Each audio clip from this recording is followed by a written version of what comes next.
قلبی آسیا تویی ای خاکی افغان وطنه، مهدی ننگلانگی شیر کشوری شهان وطنه.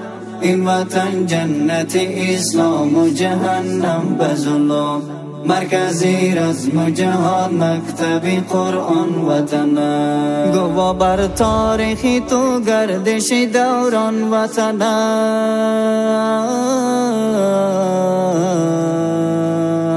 افغانستان وطنه.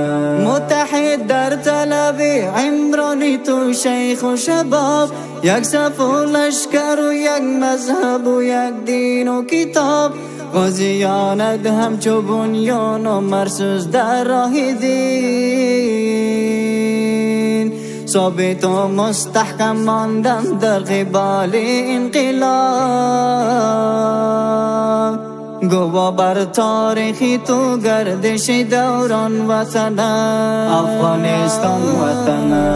قلبی آسیا تویی ای خاکی افغان وطنه، مهدی ننگلانگی شیر کشوری شهان وطنه. این وطن جنت اسلام و جهنم به ظلم، مرکزی رزم و جهاد مکتب قرآن وطنه. تاجیک و پشتون و ازبک همه با هم برادر، ایماق و ترکمن و هزار جمله برابر. فرق و تبعیض لسانی و قومی بر ما حرام، همه یک جان و تنیم، هم قدم و فکر و نظر. گوا بر تاریخی تو گردش دوران وطنه، افغانستان وطنه. قلبی آسیا تویی ای خاکی افغان وطنه، مهدی ننگلانگی شیر کشوری شهان وطنه. این وطن جنت اسلام و جهنم به ظلم، مرکزی رزم جهاد مکتب قرآن وطنه. ای وطن خاک شریفت کحل چشمان من است، میری تو تا به ابد در دل و در جان من است. تو مرا روح به تن جان به فدایت بکنم، حفظی تو نشان حریت و ایمان من است.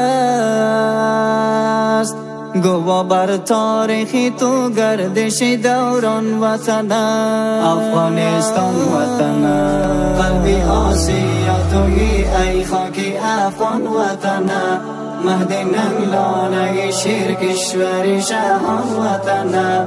این وطن جنت اسلام و جهنم به ظلم، مرکزی رزم جهاد مکتب قرآن وطنه. افغانستان گوری هر باطل و طاغوت و دغا، افغانستان خاکی میرویس خان و احمد شو بابا.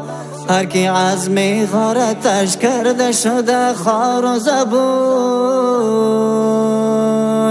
همچو انگلیس و چنگیز و روس و مغلوب امریکا. گوا بر تاریخی تو گردش دوران وطنه، افغانستان وطنه. قلبی آسیا تویی ای خاکی افغان وطنه، مهدی ننگلانگی شیر کشوری شهان وطنه. این وطن جنت اسلام و جهنم به ظلم، مرکزی رزم جهاد مکتب قرآن وطنه. پاک سلطان محمودی غزنوی اون شاه شجاع، نامینی کوید وطن بادا رفع بادا رفع. منزل سلطان علاء الدین غوری کشورم، شوکت و شان یهود از ضرب ایشان شو سری. گوا بر تاریخی تو گردش دوران وطنه، افغانستان وطنه. قلبی آسیا تویی ای خاکی افغان وطنه، مهدی ننگلانگی شیر کشوری شهان وطنه. این وطن جنت اسلام و جهنم به ظلم، مرکزی رزم جهاد مکتب قرآن وطنه.